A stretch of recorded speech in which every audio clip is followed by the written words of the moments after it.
నమస్కారం, welcome to I team. నేను మీ ఝాన్సీ. ఈ మధ్యకాలంలో అవేర్నెస్ ఎక్కువైపోవడం వల్ల కానివ్వండి, ఇన్ఫర్మేషన్ అనేది ఎక్కువగా ఉండడం వల్ల కానివ్వండి, చిన్న చిన్న విషయాలు కూడా ఎక్కువ సర్చ్ చేయడము, లేనిపోని అపోహలు పెంచుకోవడం ఈ మధ్యకాలంలో చాలా ఎక్కువైపోయింది. అలాగే తలకి నూనె పెట్టడం విషయంలో కూడా ఇది చాలా చిన్న విషయంగా మనం అందరం చూస్తాము. బట్ ఈ నూనె పెట్టడం విషయంలో కూడా చాలా సందేహాలు వస్తున్నాయి. వీక్లీ వన్స్ పెడితే సరిపోతుందా, ట్వైస్ పెడితే సరిపోతుందా? కొంతమంది వాదన అసలు న్యాచురల్ ఆయిల్స్ వస్తూ ఉంటాయి కాబట్టి అవి డిస్టర్బ్ అవుతాయి, అసలు ఆయిలే పెట్టద్దు అంటున్నారు. మరి ఏ విధానం మనం పాటిస్తే మంచిది? అందంగా కనిపించాలి అనుకున్నప్పుడు హెయిర్ కూడా చాలా ప్రాముఖ్యత వహిస్తుంది కాబట్టి హెయిర్ విషయంలో ఎలాంటి జాగ్రత్తలు తీసుకోవాలి, ఈ విషయాలని తెలుసుకుందాం. ప్రస్తుతం మనం ట్రెడిషనల్ హీలర్ ఇంకా హెర్బలిస్ట్ ఆంజనేయరాజు గారి దగ్గర ఉన్నాము. నమస్కారం అండి. నమస్తే అమ్మా. సార్, అంటే దీని మీద కూడా వీడియో చేయాలా అని అనిపించవచ్చు. బట్ చాలామంది కొన్ని లక్షల వీడియోస్ ఉంటాయి. మనం యూట్యూబ్లో సెర్చ్ చేసినట్లయితే హెయిర్ నల్లగా అవడానికి ఏంటి, గ్రే హెయిర్ తగ్గడానికి ఏంటి, ఒత్తుగా రావాలంటే ఏంటి, అంటే రకరకాల రెమెడీస్ అన్నమాట చెప్తూ ఉంటారు. ఏం పాటించినా కానీ చిన్నప్పటి నుంచి మనం చెప్తుంది డైలీ ఆయిల్ పెట్టేవాళ్ళు. చిన్నప్పుడు ప్రతిరోజు ఆయిల్ పెట్టేవాళ్ళు. ఎప్పుడో కానీ ఒకసారి తలస్నానం వీక్లీ వన్స్ చేసేవాళ్ళు. ఇప్పుడు మొత్తం రివర్స్ అయిపోయింది. అసలు ఆయిలే పెట్టద్దు అంటున్నారు, అసలు హెడ్ బాతే చెయ్యొద్దు అని చెప్తున్నారు. అంటే ఏ విధానాలు మనం పాటిస్తే మంచిది అంటారు? ఇందులో ఏవి కరెక్ట్ అంటారు? అంటే ఏది అందులో తప్పు లేదు, కరెక్ట్ కాదమ్మా. పూర్వం సిస్టమ్ ఏదైతే ఉండేదో నా ఉద్దేశంలో అయితే అదే కరెక్ట్ అమ్మా.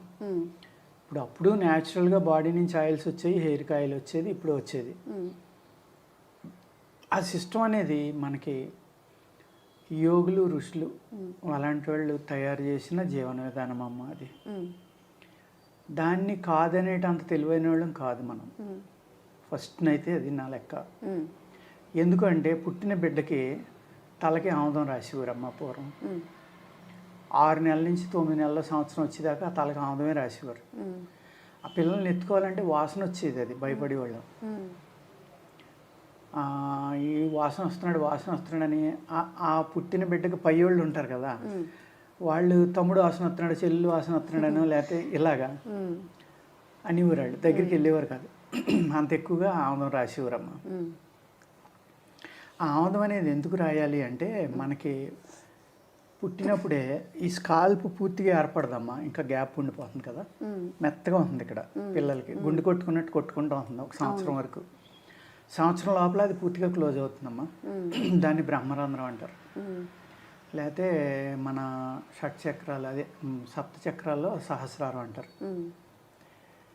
ఆ సహస్రారం అనేది క్లోజ్ అవుతుంది అనమాట. అంటే అప్పుడు దాకా జ్ఞానం అందులోంచి వెళ్తుంది అనేది కూడా కొందరు చెప్తారు. ఆ స్కాల్ప్లో అంత బోను 1 year లోపల తయారవ్వాలంటే అంత చిన్న ప్రాణికి ఎంత మెకానిజం జరగాలమ్మా అక్కడ. ఆ మెకానిజం జరిగినప్పుడు ఏమవుతుందంటే, నేను అనేక వీడియోల్లో చెప్పాను ఈ విషయం. పిల్లల తల ఎప్పుడు చెమటతోటి ఉంటుంది, మీరు చూసుకోండి. ఫ్యాన్ తిరుగుతున్నా వాళ్ళ తల చెమటతోటి ఉంటుంది. ఎందుకు అంటే అక్కడ జరిగే మెకానిజం. ఆ మెకానిజం వల్ల అక్కడ ఆ బాడీ వర్క్ చేస్తుంది కాబట్టి హీట్ ఎక్కువ ఉంటుంది తలలో. ప్లస్ ఆ సున్నితమైన పొర ఉంటుందమ్మా. బ్రెయిన్ కొట్టుకోవడం కూడా బయటికి కనపడుతూ ఉంటుంది మనకి. అంత సున్నితమైన పొరలోంచి రేపొద్దున అనేక రకాల బ్యాక్టీరియా కానీ, సూక్ష్మజీవులు కానీ, ఫంగస్ కానీ లోపలికి వెళ్ళకుండా ఒక కవచం లేక ఈ ఆముదం అనేది ఆ శిశువుని కాపాడుతుందమ్మా. ప్లస్ ఏదైతే ఈ మెకానిజం వల్ల హీట్ పుడుతుందో ఆ హీట్ని బయటికి పంపేస్తుంది ఆముదం, బాడీలో ఉండనివ్వదు. దానివల్ల పిల్లల ఎదుగుదలలో ఇరిటేషన్ అనేది తగ్గిపోతుందమ్మా, ప్రశాంతంగా ఉంటారు. ప్లస్ అనేక రకాల జబ్బుల నుంచి మన మెదడుని కాపాడుతుంది అది.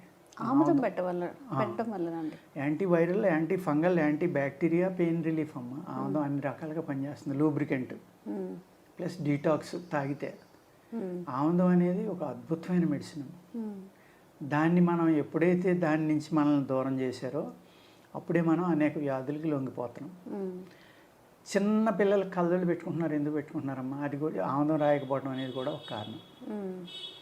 హీట్ ఎక్కువైపోవడం వల్ల ఆవిరి అనేది కళ్ళలోంచి రావడం వల్ల, కంట్లో నరాలు దెబ్బతింటం వల్ల ఇక్కడి నుంచి ఆవిరి బయటికి బయట ప్రకృతిలో ఏది ఉంది, కన్ను అనేది ఉంది, చాలా సున్నితమైంది. ఈ హీట్ ఇక్కడి నుంచి బయటకు వస్తుందమ్మా. దానివల్ల ఏముంది, కళ్ళు మసకలుగా ఉండటం, కంటి చూపు తగ్గటం, చిన్నతనంలోనే అనేక రకాల ప్రాబ్లమ్స్. ఎప్పుడైతే మనం కొబ్బరి నూనె కానీ, ఆముదం కానీ ఇలాంటివి రాసామో, కొబ్బరి నూనె కూడా చాలా మంచి మెడిసిన్ అమ్మ. పైత్యాన్ని తగ్గించడంలో చాలా గొప్పగా పనిచేస్తుంది. మా చిన్నదనంలో ఏది తగిలినా దోమ కుట్టినా ఏ కుట్టినా లేకపోతే చీమ కుట్టినా దద్దుర్లు వచ్చినా దొరదలు వచ్చినా కొబ్బరి నూనె మందు. చిన్నగా పడిపోయి కొట్టుపోయినా చిన్నగా తెగినా కొబ్బరి నూనె రాసేట తగ్గిపోయి అప్పుడు. అంటే ఎన్ని రకాలుగా వాడేవాళ్ళు దాన్ని. ఇవాళ డాండ్రఫ్ అనే ప్రాబ్లం చూడండి 100కి 99 మందిలో ఎందుకు నూనె రాయపడటం. కానీ నూనె రాస్తేనే డాండ్రఫ్ వస్తుందని చెప్తున్నారు. తప్ప మరి రివర్స్ చెప్తున్నారు. నూనె రాయకపోవడం వల్ల నెక్స్ట్ కెమికల్ షాంపూస్ వాడడం వల్ల. ఏమీ లేదమ్మా, డాండ్రఫ్ ఉన్నవాళ్ళు షేకాగా కానీ లేకపోతే మన కుంకుడికాయతో తలంటుకోమనండి, ఎటువంటి మందు అక్కడ లేకుండా 70% పీపుల్కి తగ్గిపోతుంది డాండ్రఫ్. కుంకుడికాయ అనేది మళ్ళీ అది యాంటీవైరల్ యాంటీ ఫంగల్, ఇది కూడా క్రిమిని కూడా చంపుతున్నాం. గొప్ప మెడిసిన్ అది. ఎంత మంచి యాంటీబయాటిక్ అంటే మేమైతే దాని పులుసు తీసమ్మా పుల్లటి మజ్జిగ పచ్చిమిరపకాయలు అల్లం రసం కలిపి మొక్కలకు స్ప్రే చేస్తాం. బ్యాక్టీరియా ఇటు తెగులు రాదా అలా చెట్టు మీదకి ఉన్న తెగులు పారిపోతుంది. అంత బాగా ఈ కుంకుడికాయ పులుసు అనేది పనిచేస్తుందమ్మా. Antiviral anti fungal anti bacteria అన్నిటిని చంపేస్తుంది. ప్లస్ జిగురు ఉండటం వల్ల ఏమవుతుందంటే అది గమ్ముని కరిగిపోకుండా ప్లాంట్స్కి అంటుకోవడం వల్ల ఏమవుతుందంటే దాని మీద ఉన్న సూక్ష్మజీవులన్నీ చచ్చిపోతాయి, చెడు చేసి అన్నీ. ప్లాంట్కి మనిషికి కూడా వాటిని ప్రకృతిని వాడుకోవటం అనేది ఉందమ్మా ఇది వరకు. అదేవిధంగా పుట్టిన వెంటనే పిల్లలకి నువ్వుల నూనె కానీ ఎక్కువ నువ్వుల నూనె వాడేవారమ్మా. బిడ్డకి స్నానం చేయించి ముందర నువ్వుల నూనె ఒళ్ళంతా రాసి నలుగు పెట్టి స్నానం చేయించేవారు. ఈ నువ్వుల నూనె అనేది హైయెస్ట్ కాల్షియం ఉంటుంది. మనం వాడి ఆయిల్స్లో 7 పొరలో దాటి బోన్ దాకా వెళ్ళే శక్తి నువ్వుల నూనెలో ఉందని ఆయుర్వేదంలో రాసి ఉంటుందమ్మా. అది నా సొంత కవిత్వం కాదు, ఏమి కాదు. ఎప్పుడైతే ఆ నువ్వుల నూనె అనేది ఎముకల దాకా వెళ్ళిందో ఎముకలు గట్టిపడతాయి. అంటే మనం ఎప్పుడైతే బాగా మర్దన చేసుకుంటాం, మసాజ్ చేసినప్పుడు, పిల్లలకి మసాజ్ చేసినప్పుడు, అదేవిధంగా ఆ మసాజ్ చేసినప్పుడు పావటం వల్ల వాళ్ళ బాడీలో ఉన్న నరాలన్నీ మళ్ళీ ఓపెన్ అవుతాయమ్మా. ఏమన్నా సరిగ్గా ఓపెన్ అవునాయి ఇవన్నీ కూడా సున్నితంగా ఉంటుంది కదా శరీరం. ఎప్పుడైతే రెసిస్టెన్స్ పవర్ ఉంటుంది వాళ్ళకి, సున్నితంగా ఉంటుందని మనం అనుకుంటాం కాదు, అద్భుతమైన రెసిస్టెన్స్ పవర్ ఉంటుంది అప్పుడు వాళ్ళకి. చాలా శక్తివంతంగా ఉంటారు వాళ్ళు. మనం ఏదో చిన్నపిల్లడు కదా అని సున్నితంగా చూస్తాం, చూడక్కలా చాలా బలంగా ఉంటారు వాళ్ళు ఆ టైంలో. ఎందుకంటే న్యాచురల్గా ఉన్నారు వాళ్ళు, అన్యాచురల్లోకి ఇంకా రాలేదు కాబట్టి. వాళ్ళకి ఎప్పుడైతే ఈ శరీరం అంతా నలుగు పెట్టి పామి అన్నీ చేశారో ఆ నర్వస్ సిస్టమ్ ఏమన్నా ఓపెన్ అవ్వని ఉంటే ఓపెన్ అవుతుందమ్మా. చర్మవ్యాధులు అనేవి రావు అసలు ఈ కొబ్బరి నూనె కానీ నువ్వుల నూనె కానీ ఇలాంటివి నలుగు పెట్టడం వల్ల. కృష్ణదేవరాయలు ఆయన హార్స్ రైడింగ్ చేసి ముందర సాలిడ్ నువ్వుల నూనె తాగి వెళ్ళిపోడంట హార్స్ రైడింగ్. అలా తాగొచ్చండి డైరెక్ట్గా? శుభ్రంగా తాగొచ్చమ్మా. ఇప్పుడు వాళ్ళు తాగితే అరగదు. ఆయన గుర్రం మీద చాలా దూరం హార్స్ రైడింగ్ చేసేవాడు కాబట్టి ఆయనకి అరిగిపోయేది. ప్లస్ మల్ల యుద్ధం అని కత్తి యుద్ధం అని అన్ని రకాల వాళ్ళు వ్యాయామం విపరీతంగా చేసేవారు కదమ్మా. ఆ వ్యాయామం చేసినప్పుడు బోన్స్ గట్టిపట్టడం కోసం, శరీరం మీద ఎటువంటి ఇది రాకుండా ఉండటం కోసం అలా తాగేవారు. అదేవిధంగా మనకి మధ్యలో మాకు ఒక 20 years బ్యాక్ మీకు తెలిసి ఉండదు, నువ్వుల నూనె పుక్కిలింతే నోటి జబ్బులన్నీ తగ్గిపోతాయని ఆయిల్ పుల్లింగ్ అన్నారు. అసలు ఇంకెక్కడ చూసినా ఆయిల్ పుల్లింగ్, ఏ ఇంట్లో చూసినా ఆయిల్ పుల్లింగ్ అని. నూనె దొరకనంత ఆయిల్ పుల్లింగ్ చేశారు. నిజంగా ఆయుర్వేద శాస్త్రంలో రాసి ఉంది అది. ఓన్లీ నువ్వుల నూనె హైయెస్ట్ కాల్షియం ఉంది కదమ్మా. దానివల్ల ఏమో పళ్ళు గట్టి పడతాయి. పుల్లింగ్ చేయటం ఏమవుతుంది, ఈ బొగ్గల్లోని ఫేస్లోని గొంతుకులోని ఉన్న నరాలు అన్నిటికీ స్ట్రెంగ్త్ వస్తుందమ్మా. దానివల్ల కంటి చూపు పెరుగుతుంది, పళ్ళు గట్టి పడతాయి, మొహంలో గ్లో వస్తుంది. ఎప్పుడైతే వ్యాయామం మీరు చేశారో ఈ మజిల్స్ టైట్ అవుతాయి కదా, టైట్ అయినప్పుడు గ్లో వస్తుందా రాదా? వస్తుంది, ఆటోమేటిక్గా వస్తుంది. అంచేత ఈ ఆయిల్ పుల్లింగ్ అనేది ఇప్పటిది కదమ్మా, 1000 సంవత్సరాల క్రితం రాసిన ఇదే. అది ఎవరో ఒక మహానుభావుడు చిన్నగా దాని మీద రాశాడు, అది అందరూ మొదలుపెట్టారు, చాలా బాగా చేశారు. మళ్ళీ అందరూ మానేశారు. మానక్కలేదు అంటే ఒక వేవ్ అలాగే ఏదైనా చేయమంటే పీక్స్లో చేస్తారు, లేకపోతే మానేస్తారు. అది కంటిన్యూగా చేయొచ్చు. చేస్తే దానివల్ల పళ్ళు చాలా బలపడతాయి. అసలు నోటి వ్యాధులు అనేవి రావు, నోరు దుర్వాసన కూడా రాదమ్మా. అంత బాగా ఆయిల్ పుల్లింగ్ పనిచేస్తుంది. అదేవిధంగా ఈ ఆయిల్ అనేది ఒంటికి రాయడం వల్ల చర్మవ్యాధుల నుంచి మన శరీరాన్ని కాపాడుతున్నాం ఒక లేయర్ లాగా. అందులో ఆముదం లాంటిది అయితే అది డ్రై అవ్వదమ్మా. అందుకనే మీరు చూసుకోండి, కేవ్స్లో వేల సంవత్సరాల క్రితం కాగడా కూడా అలా తీసి వెలిగించిన వెంటనే ఎందుకు వెలుగుతుంది? అవి ఆముదంతో వచ్చేసిన కాగడాలు. మీరు ఇంకే ఆయిల్ అయినా సరే అబ్జర్వ్ అయిపోయి కొన్నాళ్ళకి ఆరిపోతుంది. ఆముదం ఎప్పుడు వేల సంవత్సరాలైనా అలాగే. అంచేత ఆముదంలో అంత అద్భుతమైన లక్షణాలు ఉన్నాయి కాబట్టి తలకు రాసేవారమ్మ. నువ్వుల నూనె అనేది రాసి మసాజ్ చేయడం వల్ల ఎముకలు ప్లస్ చర్మం కూడా గట్టిపడి ఎదుగుదల బాగుంటుంది కాబట్టి హైట్ కానీ ఇంకోటి కానీ గట్టిదనం కానీ అందుకు ఒళ్ళంతా నువ్వుల నూనె రాసి మసాజ్ చేసేవారు. అది ప్రకృతి నుంచి మనల్ని కాపాడటానికి అనమాట. మీరు సపోజు ఇవాళంటే సిటీలో ఎక్కువ మంది ఉంటున్నారమ్మా. పూర్వం పల్లెటూరులో ఎక్కువ ఉండేవారు. వాళ్ళు ఏ చెట్టు కిందకో తుప్పల్లోకో ఎక్కడో తిరగడం. నైట్ ఏమవుతుంది, ఈ సాలీళ్ళు పురుగులు అల్లుతాయి కదమ్మా, సాలీళ్ళు దారాలు అల్లుతాయి చెట్టుకి మధ్యన మొక్కకి. మనం నడిచేటప్పుడు అది ఫేస్కి బాడీ అంతా తగిలింది అనుకో అమ్మ. అప్పట్లో ఇన్ని రకాల బట్టలు కూడా లేవు. ఒక చిన్న పంచగట్టు, ఒక భుజం మీద తుండు. 20 ఎకరాలు ఉన్నవాడు కూడా షర్ట్ బనియాలు వేసుకునేవారు కదా నాకు తెలిసినప్పుడు. అంటే ఇక్కడ చిన్న ఈ విషయం చెప్తానమ్మా. మా మామగారు చెప్పేవారు, ఆయన మేనమామ వాళ్ళ ఇంటికి వెళ్తే సొక్క కుట్టించి ఇచ్చారంట. ఆ సొక్క ఆయన వాళ్ళు ఊరు తెచ్చుకుంటే నేనేసి చూస్తానని ఊళ్ళోళ్ళు అందరూ చింపేశారంట దాన్ని. అయ్యో. అంటే షర్ట్ వేసుకోవటం కూడా తెలియదు అనమాట అంత పెద్ద కుటుంబాల్లో కూడా. అంటే ఖర్చు పెట్టేవారు కాదు, అంత మోడర్న్ ఇది లేదు. ఒక తుండు కప్పుకునేవారు, చిన్న పంచి కట్టుకునేవారు. ఇవాళ ఎంత మార్పు వచ్చేసింది మనకి. రకరకాల కెమికల్ తోటి చేసిన టెర్లిన్ అని లేకపోతే సింథటిక్ అని అనేక రకాల బట్టలు వచ్చినాయి. వాటి యొక్క రియాక్షన్ వల్లే మనకి ఎన్ని చర్మవ్యాధులు వస్తాయి. మరి ఎందుకు రావమ్మా, చాలా వస్తాయి. అదేవిధంగా వీళ్ళు ఎప్పుడైతే అలాగా ఒళ్ళు అంతా పూర్తిగా కవర్ అవ్వకుండా నడిచి వెళ్తున్నారో ఈ సాలిళ్ళు దారాలు కానీ ఇంకోటి కానీ బాడీకి తగిలినప్పుడు అది అందులో ఒక టాక్సిన్ ఉంటుంది. ఆ టాక్సిన్ వల్ల అనేక చర్మవ్యాధులు వస్తాయి.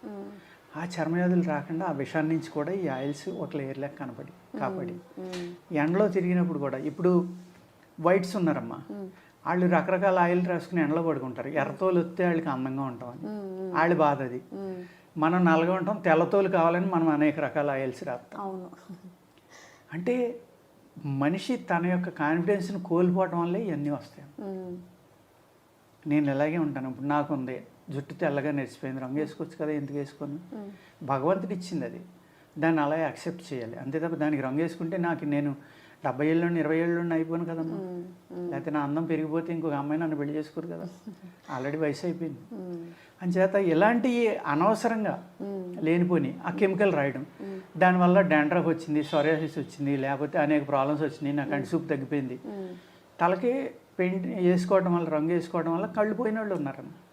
ఆ కెమికల్ పడిన వాళ్ళు అందరికీ పడదని కాదు, కొంతమందికి అమోనియా రియాక్షన్ అవుతుంది, వాళ్ళు ఒళ్ళంతా నాశనం అయిపోయిన వాళ్ళు ఉంటారు.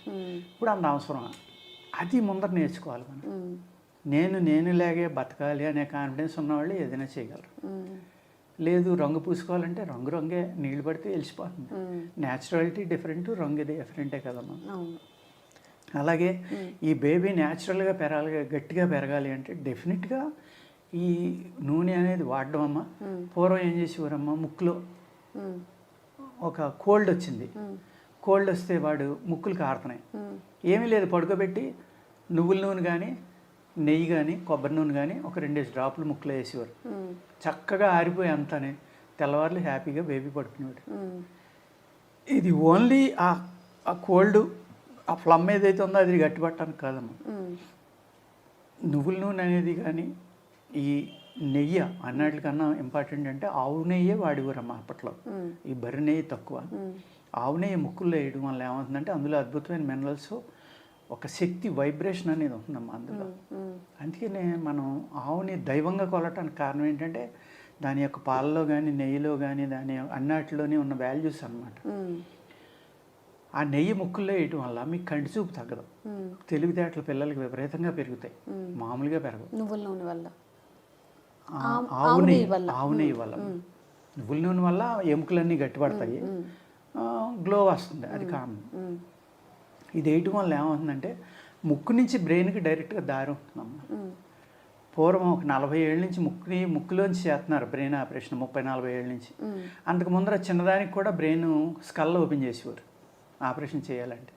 తర్వాత తెలుసుకున్నారు ముక్కులోంచి బ్రెయిన్కి దారి ఉందని, ఇప్పుడు ఆ పైపుల ద్వారా చేస్తున్నారు. మరి పూర్వీకులు బ్రెయిన్లోకి ఆవునే వెళ్ళి ఆడు తెలివితేటలు పెరుగుతాయని చెప్పారంటే వాళ్ళ సైన్స్ గొప్పదా మన సైన్స్ గొప్పదమ్మా? వాళ్ళు తెలివి తక్కువ అంటాం మనం, లేకపోతే చేదస్తాం అంటాం. దాన్ని బట్టి మనం ఏం కోల్పోతున్నాం నాలెడ్జ్ అనేది మనం అర్థం చేసుకోవాలమ్మా. కంటి చూపు తగ్గదు, జుట్టు రాలదు, జుట్టు తొందరగా తెల్లబడదు, తెలివితేటలు విపరీతంగా పెరుగుతాయి, సైనస్ అనేది రాదమ్మా. ఇవాళ పిల్లలు కానీ పెద్దోళ్ళు కానీ చూసుకోండి, 100కి 10 మందిలో సైనస్ ఉంది. 10 పీపుల్ మినిమం ఉన్నారు సైనస్ సైనస్ సైనస్, లేకపోతే పాలిప్ ఉంది, లేకపోతే ఇంకోటి ఉంది ముక్కులు. అలా అవన్నీ ఎందుకు వస్తున్నాయమ్మా? ఈ న్యాచురల్గా ఈ సిస్టమ్ అంతా మర్చిపోయాం. మోడర్న్ వైద్యులు ఏమంటారు, అయ్యో తాగితే అది అయిపోతుంది ఇది అయిపోతుంది, పొరపాటును కూడా చెవిలో నూనె పోయకండి, ముక్కులో నూనె పోయకండి, ఏమీ చేయకండి. మరి నేను ప్రతి వారం పోసుకుంటానమ్మా, ప్రతి వారం చెవిలో నూనె పోస్తాను. ఇంతవరకు నాకు హ్యాపీగా ఉన్నాను. నేను ఎప్పుడు చెవి వ్యాధి అనేది ఎరగను ఇంతవరకు. నాకు కంటి చూపు కూడా పోలేదు ఇంతవరకు. నేను వారానికి ఒకసారి తల బ్రహ్మాండంగా అంత కారిపోయేలాగా ఒక రోజంతా ఉంచేసుకుని కొబ్బరి నూనె రాసుకుని మన్నాడు స్నానం చేస్తాను. అవునండి. ఇక్కడ మళ్ళీ ఇంకొక డౌట్ ఏంటంటే, తలకి ఆయిల్ పెట్టే దాంట్లో కూడా రకరకాల సజెషన్స్ చెప్తూ ఉంటారు.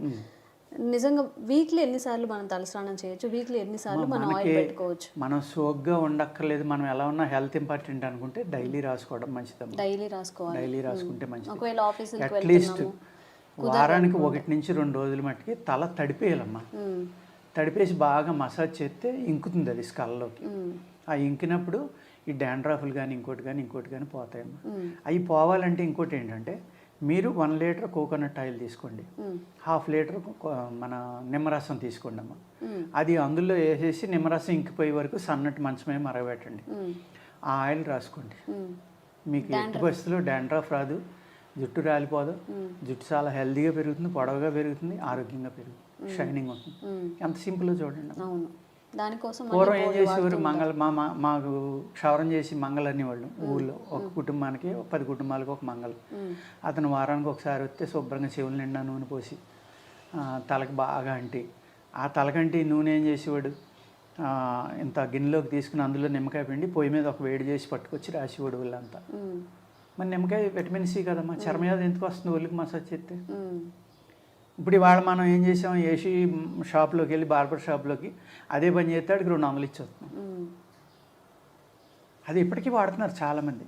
నేను చాలా బార్బర్ షాపుల్లో చూసాను, వాళ్ళు వేడి చేసి కొబ్బరి నూనె మసాజ్ చేస్తాం సార్ తలకంటారు. అది ఎంత ఆరోగ్యకరమైందంటే, ఇలాగ మనం ఏదైతే సింపుల్గా పోయి ఉన్నాయో చిన్న చిన్న ఆరోగ్యకరమైన చిట్కాలు అవన్నీ వదిలేసి మనం పూర్వం అమ్మ ఒక పిల్లోడికి ముక్కు కారుతూ ఉంటే వాడు పుట్టిన కాడి నుంచి 10-12 ఏళ్ళు వచ్చేదాకా కారుతానే ఉండేవాడు, ఇలా తుడుచుకుంటానే ఉండేవాడు. ఆడు మట్టిలో ఆడుకుంటానే ఉండేవాడు, ఆ మట్టితో తుడుచుకుంటా ఉండేవాడు, అలాగే తింటూ ఉండేవాడు. అద్భుతమైన శక్తి పెరుగుతుందమ్మా. యాంటీబయాటిక్స్ అక్కర్లేకుండా మీ బాడీలోనే ఇమ్యూనిటీ బ్యాక్టీరియా పెరుగుతుంది అలా ఉండటం వల్ల. ఇప్పుడు ఒక 5 రోజులు దాటి ఉందనుకోండి రొంప, అయ్యి బాబు న్యూమోనియా వచ్చేస్తుంది, లంగలు పాడైపోతే అవి పాడైపోతే ఇవి పాడైపోతే అర్జెంటుగా దానికి ఒక యాంటీబయాటిక్ లేకపోతే ఒక కాఫ్ సిరప్ లేకపోతే ఇంకోటి ఒక 10 మందులు వాడేస్తున్నాం. అసలు వాళ్ళ ఇమ్యూనిటీ పెరగనివ్వట్లేదు మనం. వాళ్ళు మంచి జాంకాయ తినరా, తగ్గిపోతుంది. మీ పిల్లడికి రోజు జాంకాయ పెట్టండి, తగ్గిపోతుంది అనేవారు. నిజంగా అంటే అక్కడ సైన్స్ అనుకోవాలా, అది ట్రెడిషన్ అనుకోవాలా. జామకాయలో హయ్యెస్ట్ విటమిన్ సి ఉంటుంది. మరి విటమిన్ సి ఏం చేస్తుంది, ఇమ్యూనిటీ పెంచుతుంది కదా. కోల్డ్కి విటమిన్ సి వాడుతున్నాం కదా ఇప్పుడు మనం. జామకాయలో ఒక ఉసిరికాయ ఒక జామకాయ తగ్గిపోవాలి. నిజంగా తగ్గిపోయింది. ఒక 20 రోజులు నెల ప్రతి ఇంట్లోనే ఏదో 10 ఇంట్లకి 4 అయినా జామ మొక్కలు ఉండి. మామిడికి రొంపొందరు కాయ కోసుకుంటాను రోజు అంటే రోజు కోసుకోరాని ఎవరు. రోజు జామకాయ తినిపించే వాళ్ళు రొంప తగ్గిపోయిన వాళ్ళు నా చిన్నప్పుడు ఎంతోమందిని చూశాను నేను. 2 ఉసిరికాయలు తింటే రొంప తగ్గిపోయిన వాళ్ళని చూశాను. ఈ ప్రకృతిలో ఎంత అద్భుతమైన ట్రీట్మెంట్ ఉందో మనం మర్చిపోయాం. దానికి దూరం అయిపోవటం వల్ల ఎంత బాధలను మనం అనుభవిస్తాం. మళ్ళీ వెనక్కి వెళ్ళవలసిందే, తిరుగులేదు. ఇప్పుడు మ్యారేజ్ చేస్తున్నాం అమ్మా మనం. పెళ్లి చేస్తే ఇది వరకు తాటాకు పందిరి, దానికి తోరణాలు, ఆ పందిరి మళ్ళీ ఆ పందిరి రాటలకి అన్నిటికి అంటే ఆ పిల్లర్స్కి పసుపు కుంకుమ కలిపి రాయడం. ఎంత అద్భుతమైన సైన్స్ ఉందో తెలుసమ్మా దాని వెనకాల. మామిడి కొమ్మని ఇరిశాక కూడా 48 అవర్స్ మళ్ళీ ఆక్సిజన్ కార్బన్ డైఆక్సైడ్ తీసుకుని ఆక్సిజన్ ఇస్తూనే ఉంది. ఇరిశాక కూడా, చెట్టు నుంచి ముక్కలు చేశాక కూడా. అందుకని మామిడి తోరణాలు కడుతూ ఉంటారు ఎక్కువ. అది ఎందుకు కట్టారు అక్కడ? ఒక 100 మందో 200 మందో పూడుతున్నారు అక్కడ, ఒకే చోట ఉన్నారు. ఈడు వదిలిన గాలి ఆడు పీలుతాడు, ఆడు వదిలింది ఆడు పీలుతాడు. ఆక్సిజన్ అందకపోతే, ఇరిటేషన్ పెరిగిపోతే, దెబ్బలాడి వస్తే ఆ శుభకార్యం నాశనం అయిపోవాలి. అయ్యో, అందుకు అందరూ పీస్ఫుల్గా ఉండి మంచిగా ఆలోచించడం కోసం ఈ కార్బన్ డైఆక్సైడ్ని అది అబ్జర్వ్ చేసుకుని ఆక్సిజన్ ఇస్తుందనే సైన్స్ తోటి ఒక మామిడి రబ్బ ఎందుకు కడతారు? కొన్ని వేల లక్షల చెట్లు ఉండగా ఎప్పుడైనా ఆలోచించారు? ఎవరిలో ఆలోచించరు ఈ పాయింట్. దాని వెనకాల ఏముంది? సైన్స్, అద్భుతమైన సైన్స్. హయ్యెస్ట్ ఆక్సిజన్ ఇస్తుంది. అలాగే మనం ట్రీ హౌస్లు కడుతున్నాం. ఇవాళ ఆక్సిజన్ వచ్చి చెట్టు మీద కట్టాలి తప్ప 24 hours ఆక్సిజన్ ఇచ్చేది వేసిన చెట్టు మీద కడితే అది తొందరగా చచ్చిపోతాడు అందులో ఉన్నాడు. అది కార్బన్ డైఆక్సైడ్ ఇస్తుంది రాత్రి పగల కూడా. రాత్రి అసలు నిద్రపోతుంది, అది ఏం చేయదు. ఇలాగా పసుపు కుంకుమ ఎందుకు రాస్తున్నారు అక్కడ? పసుపు అనేది హయ్యెస్ట్ యాంటీబయాటిక్. ఆ స్తంభాలు బయట నుంచి పట్టుకొచ్చాం. దానికి ఏ బ్యాక్టీరియా ఉందో, ఏ క్రీమ్ ఉందో తెలియదు, ఏ సాలి పురుగులు ఉన్నాయో ఏమో, అది రాస్తాం. ప్లస్ వచ్చిన వాళ్ళు దానికి జారబడతారు. వాడు బాడీకి చెమట ఉండొచ్చు, ఇంకోటి ఉండొచ్చు. ఇప్పుడు మళ్ళీ ఏసీ కళ్యాణ మండపాలు ఇంకోటి ఉండి కాదు కదా, పెళ్ళిళ్ళన్నీ వేసవికాలం పెట్టుకోరు ఎక్కువ, ఇలా కారిపోతూ ఉండి. ఈ అన్నిటి నుంచి కాపాడటం కోసం ఒక అద్భుతమైన సైన్స్ తోటి పసుపు కానీ కుంకుమ కానీ, లేకపోతే ఆ కట్టిన రాటకి ఒక కొబ్బరి మట్ట ఆకు తీసి దాన్ని అల్లివారు నీట్గా. ఆ పిల్లర్స్ కూడా గ్రీన్గా కనపడేవి. ఆ గ్రీన్ అనేది ప్రకృతిలో ఒక భాగం అమ్మ. దానికి మన కళ్ళు అలవాటు పడిపోయినాయి. ఒక పచ్చదనాన్ని చూస్తే తెలియకుండా ఆనందపడతాం చూడు, అది ప్రకృతికి మనం దగ్గర అయిపోవటం. ఆ ఆనందం అనేది ఆ పిల్లర్ చూసిన వాళ్ళకి కలగటం వల్ల ఈ ప్రాబ్లమ్స్ అన్నీ సాల్వ్ అయిపోతాయి అక్కడ. ఆ శుభకార్యం అనేది చాలా చక్కగా అవుతుంది. అంత అద్భుతమైన సైన్స్ ప్రతి దాంట్లోనే మన దాంట్లో, ప్రతి చిన్న విషయంలో ఇవన్నీ కోల్పోవడం వల్ల వాళ్ళు నూనె రాయకూడదు, అది రాయకూడదు, ఇది రాయకూడదు, ముక్కులో వేయకూడదు, చెవులో వేయకూడదు. మరి వేసుకున్న అందరం మాలాంటి వాళ్ళు, మా తరమోళ్ళు ఇంకా ఇక్కడికే వేసుకునే వాళ్ళు ఉన్నారు. మేము అందరం పోవాలి కదా ఈ వాడికి, మాకు కంటి చూపు తగ్గిపోవాలి, లేకపోతే చెవుడు వచ్చేయాలి, లేకపోతే పళ్ళు ఊడిపోవాలి. ఏమీ లేదు నాకు. 70 ఏళ్ళు వచ్చినాయి, కళ్ళజోడు కూడా అక్కలేదు నాకు. మరి నేను ఎలా ఉన్నానో అన్నీ రాసుకుని. నిజంగా చెడ్డ చేస్తే నాకు జరిగి ఉండాలి కదమ్మా ఈ పాటికి. ఏం జరగలేదు కదా, ప్రస్తుతానికి బాగానే ఉన్నాను నేను.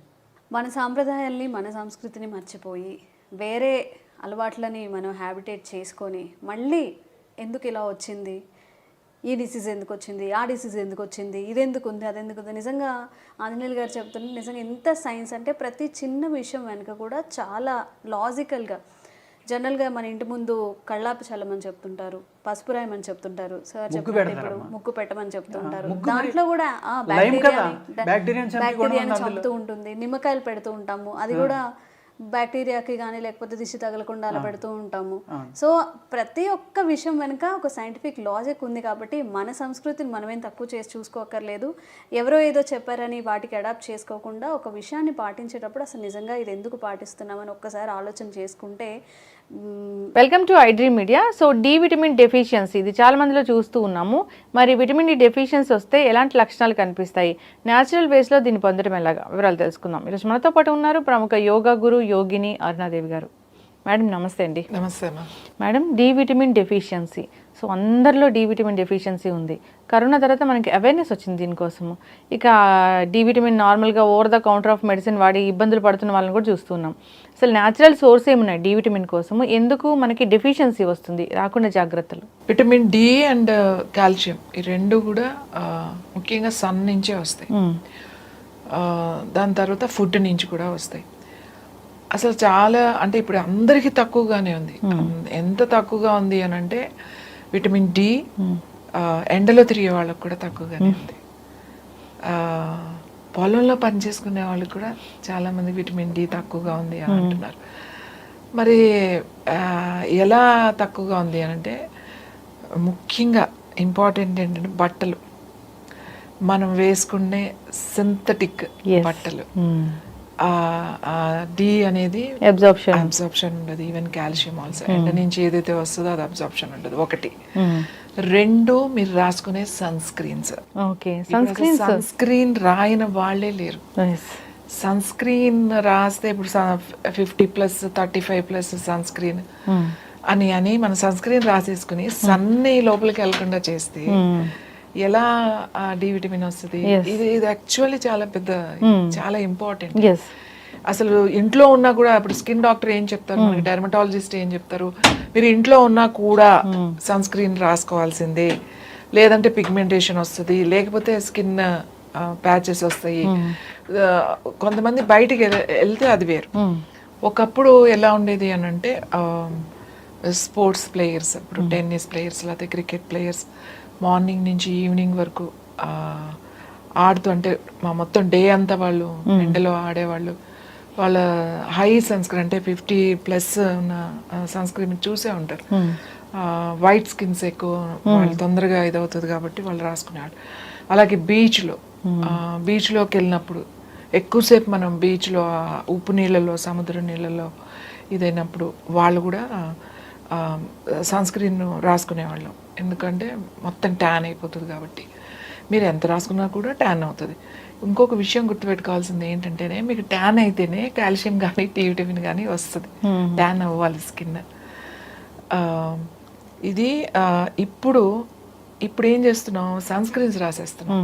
ఇంట్లో ఉన్న రాయండి అని ఎందుకు చెప్తున్నారు? ఇంట్లో కూడా ఇప్పుడు డిజిటల్ లైట్స్, ఇంట్లో కూడా ఇప్పుడు అన్ని ఎల్ఈడి లైట్స్ కదా. ఇప్పుడు అంతా ఇంటీరియర్ చూస్తే ఆ లైట్స్ చాలా ఎవరి ఇంటికి వెళ్ళినా అదేదో ఒక షూటింగ్ సెట్ లాగా ఉంటుంది. సో ఈ లైట్స్ లో ఉన్నారు కాబట్టి ఇప్పుడు డాక్టర్స్ ఇందులో తప్పేం లేదు. మీరు ఇంట్లో కూడా ఆ లైట్స్ లో ఉన్నారు కాబట్టి సన్ స్క్రీన్ రాయండి అని అంటున్నారు. ఇప్పుడు ఇవి హీట్ లైట్స్ అని ఉంటాయి. ఇప్పుడు మనం షూట్ చేస్తున్నప్పుడు ఆ ఫోకస్ లైట్స్ ఉంటాయి. ఆ లైట్స్లో ఉన్నప్పుడు కూడా సన్ స్క్రీన్ కంపల్సరీ రాయాలి. ఎందుకంటే అది ఆర్టిఫిషియల్ లైటింగ్ కాబట్టి మీకు పిగ్మెంటేషన్ ఇలాంటి ప్రాబ్లమ్స్ వస్తాయి. సన్ స్క్రీన్ అటు వేసేసేవాళ్ళు. ఇప్పుడు ప్రతి ఒక్కళ్ళు వాడండి అని ఎందుకు అంటున్నారంటే, ఆ ఇంట్లో ఉన్న లైట్స్ పర్టికులర్గా ఇప్పుడు సాఫ్ట్వేర్ వాళ్ళని తీసుకోండి, వాళ్ళు 24 hours అంటే వాళ్ళు డే అండ్ నైట్ లైట్లోనే ఉంటారు కదా. ఎందుకంటే ఏసీ రూమ్స్, వాళ్ళకి లైట్, అంత లైట్ ఎక్కడి నుంచి వస్తుంది? కంపల్సరీ వాళ్ళ వర్క్ ప్లేస్లో లైట్స్లోనే పనిచేయాల్సి ఉంటుంది. మరి వాళ్ళు కూడా సన్ స్క్రీన్ వాడాలి వాళ్ళు. ఎందుకంటే అది లైట్లో పనిచేస్తున్నారు, అది న్యాచురల్ లైట్ కాదు, అది ఎలక్ట్రిక్ లైట్స్లో పనిచేస్తున్నారు కాబట్టి. అందుకని అందరూ వాడండి అనేసరికి ఇంకా అందరూ, ఈ అవసరం లేని వాళ్ళు కూడా వాడేయడం మొదలుపెట్టాం మనం. ఇంకా అసలు సన్ స్క్రీన్ రాయకుండా బయటికి స్నానం చేశారు, ఫేస్ వాష్ వేసుకున్నారంటే ఫస్ట్ సన్ స్క్రీన్. ఎంత బ్లడ్ మిస్టేక్ చేస్తున్నాం అంటే మనం ఈ సన్ స్క్రీన్ రాసుకుని, మనకి విటమిన్ డి అని, కాల్షియం లోపం, డి విటమిన్ లోపం ఉండడానికి ఇవన్నీ కారణం. ఏది మనం వేసుకునే బట్టలు అబ్జార్బ్ చేయకపోవడం, అలాగే మన ఫుడ్ కూడా అలానే ఉంది. తర్వాత ఈ సన్ స్క్రీన్స్ ఒకటి. సన్ స్క్రీన్ రాసుకోండి. ఇప్పుడు అందరూ సన్ స్క్రీన్ మానేద్దని నేను చెప్పట్లేదు. ఎప్పుడు ఎవరు రాసుకోవాలి? ఇలా లైట్స్ కింద పనిచేసే వాళ్ళు రాసుకోవాలి. న్యాచురల్ లైట్స్లో ఉండే వాళ్ళకి అసలు అవసరం ఏముంది? ఇప్పుడు మీరు ఒక మామూలుగా ఉన్నారు, విలేజెస్లో ఉన్నారు, లేకపోతే నార్మల్ లైఫ్ ఉంటారు, ఇంట్లో ఉండేవాళ్ళు, వాళ్ళకి ఇలాంటి లైట్స్ అసలు నేనైతే ఇంత లైట్స్ పెట్టుకోవద్దని చెప్తా. అవసరం ఏముంది? పెట్టద్దు. వెంటిలేషన్ చూసుకోండి అని చెప్తా. వెంటిలేషన్ మనకి డే అంటే రావాల్సిందే, బయట వెంటిలేషన్ రావాలి. మనం అది ఏదో షోకేమో కర్టెన్స్ వేసేసుకుని మళ్ళీ నేమో లోపల లైటింగ్ కోసమేమో ఇష్టం వచ్చినట్టు లైట్స్ పెట్టుకుని, ఈ లైట్స్ వల్ల ఎన్ని ప్రాబ్లమ్స్ అంటే అందులోనే చదివేస్తాం, అందులోనే మనము ఇది చేస్తాము. ఎలా అంటే అలా కళ్ళకి ప్రాబ్లమే, స్కిన్కి ప్రాబ్లమే. మీకు డెఫిషియన్సీ, కాల్షియం డెఫిషియన్సీ, ఎంత సప్లిమెంట్ వేసుకున్నా కూడా మీకు కాల్షియం డెఫిషియన్సీ, ఇది ఎంత ఎండలో కూర్చున్నా ఇవన్నీ రావు. మీకు ఇది రావాలి అని అంటే ప్రతిరోజు ఎవరికైతే విటమిన్ డి డెఫిషియన్సీ ఉందో, ఎవరికైతే కాల్షియం డెఫిషియన్ ఉందో, ప్రతిరోజు ఎండ పడనివ్వండి. మార్నింగ్ హ్యాపీగా 9-10 వరకు ఎండ ఏం పర్వాలేదు. మళ్ళీ ఈవినింగ్ ఏం ప్రాబ్లం లేదు, 4 తర్వాత ప్రాబ్లం లేదు. సన్సెట్ కొంచెం ట్యాన్ అవుతారు, ఏం పర్వాలేదు, కాస్త ట్యాన్ అయినా ఏం కాదు, మనకు ముందు డెఫిషియన్సీ తగ్గుతుంది. తర్వాత అక్కడ స్నానం చేసిన తర్వాత కాటన్ బట్టలు మాత్రమే వేసుకోండి. మీరు సింథటిక్ బట్టలు, టీషర్ట్లు అవి వేసేసుకోకండి. అందులో ఊరికే జస్ట్ 20% ఉందండి నైలాన్, 20% ఉందండి, 10% ఉందండి పాలిస్టర్ అని చెప్తా ఉంటారు, లైక్రా ఇవన్నీ, హ్యాండ్లూమ్ అంతే. ఇప్పుడు మగవాళ్ళకైతే హ్యాపీగా ఏముంది, చక్కగా ఒక చిన్న షార్ట్ వేసేసుకుని వాళ్ళు కూర్చోవచ్చు. లేడీస్ కూడా నేను చెప్తాను, ఎవరికైనా డ్రెస్ వేసుకునే అలవాటు 4 స్లీవ్లెస్ వేసుకుని కాటన్ వేసుకొని, చీరలు కట్టుకునే వాళ్ళకి కూడా కాటన్ది కట్టుకోండి. వైట్ది అయితే ఇంకా ఇంకా ఇంకా ఇంకా చాలా మంచిది. వైట్ అయితే అబ్జార్ప్షన్, స్కిన్ అబ్జార్ప్షన్ బాగుంటుంది.